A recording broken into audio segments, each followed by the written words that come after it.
Hello दोस्तों, आज हम ऐसे कानूनी दस्तावेज के बारे में बात करेंगे जो कि किसी भी अपराध को सिद्ध करने में बहुत ही बड़ी भूमिका निभाता है। हम आज बात कर रहे हैं चार्जशीट के बारे में। चार्जशीट में शामिल होने वाले महत्वपूर्ण चीज़ों के बारे में कि एक चार्जशीट के अंतर्गत क्या-क्या उसमें मेंशन होता है और क्या-क्या चीज़ें उसमें सबमिट की जाती हैं। तो हम इन 10 चीज़ों के बारे में बताएंगे जो एक चार्जशीट में बहुत ही इंपॉर्टेंट रोल निभाती हैं। पहला है आरोपी। आरोपी का बयान, पता, उम्र और अन्य व्यक्तिगत विवरण जो कि चार्जशीट में मेंशन होता है। यदि आरोपी एक से ज़्यादा हैं तो सभी के नाम और उनकी भूमिका का उसमें वर्णन किया जाएगा। दूसरा है अपराध का विवरण। अपराध की तारीख, समय और स्थान, अपराध की प्रकृति जैसे हत्या, डकैती, धोखाधड़ी आदि। फिर उसमें धारा, जिस तरह का अपराध होगा उस तरह की धारा, उस कानून से संबंधित धारा उसमें प्रॉपर तरीके से उसमें मेंशन की जाएगी।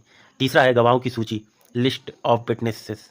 पुलिस उन व्यक्तियों की सूची देती है जिन्होंने घटना को देखा या संबंधित जानकारी दी। प्रत्येक गवाह का बयान भी शामिल होता है उसके अंतर्गत, चाहे एक गवाह हो चाहे एक से ज़्यादा हो, सभी के बयान उसमें शामिल होते हैं। चौथा है साक्ष्य, एविडेंस डिटेल्स।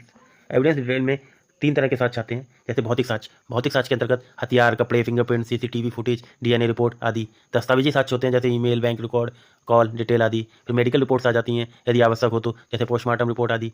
ठीक है, इसी तरह से अब 5वां होगा हमारा आरोपी के बयान, एक्यूज्ड स्टेटमेंट। यह भी बहुत इंपॉर्टेंट होता है क्योंकि जब ये एक आईओ इन्वेस्टिगेट करता है किसी केस के बारे में तो वो आरोपी जब अगर पकड़ में आ जाता है तो आरोपी से पूछताछ करता है, उस तरह का बयान भी उस चार्जशीट में मेंशन करते हैं। आरोपी ने पुलिस से पूछताछ से में क्या कहा, ये चार्जशीट में दर्ज किया जाता है। यदि आरोपी ने अपराध कबूल किया है या नहीं किया है, प्रॉपर तरीके से उस चार्जशीट में मेंशन करते हैं। चाहे बाद में वो आरोपी उस बयान से बदल जाए, वो डजंट मैटर, मगर पुलिस अपना काम करती है, उस चार्जशीट में उस चीज़ को भी मेंशन करेगी कि पुलिस जिस समय मैंने पकड़ा तो इसने कबूला था कि इसने उसे मारा, मगर अब ये अपने बयान से बदल रहा है, तो पुलिस पे कोई लायबिलिटी नहीं आती है, मगर अपना वो काम करती है। छठा है जांच अधिकारी की रिपोर्ट। जांच अधिकारी द्वारा अपराध की जांच के दौरान की गई सारी कार्रवाई उसमें मेंशन की जाती है। ये रिपोर्ट दर्शाती है कि पुलिस ने कैसे जांच की और अपराध से जुड़े सभी पहलुओं को कैसे जोड़ा।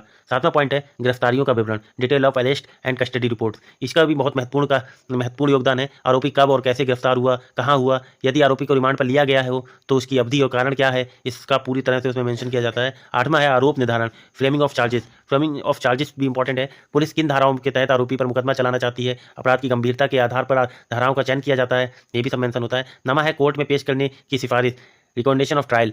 जब पुलिस उस लगता है कि ये बहुत गंभीर अपराध है तो पुलिस ट्रायल के लिए कोर्ट में पेश करती है, तो पुलिस ये सिफारिश करती है कि अदालत आरोपी के खिलाफ मुकदमा चलाए। यह आयोजन प्रोसिक्यूशन के पक्ष को मजबूत करने में मदद करता है।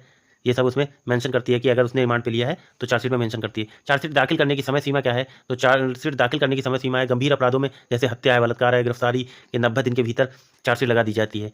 कम गंभीर अपराधों में 60 दिन के भीतर, मगर ये डेफिनेट 7 दिन के भीतर लगा दी जाती है, मगर कुछ समय इन्वेस्टिगेशन में टाइम लग जाता है तो ये लेट लपाट भी हो सकती है।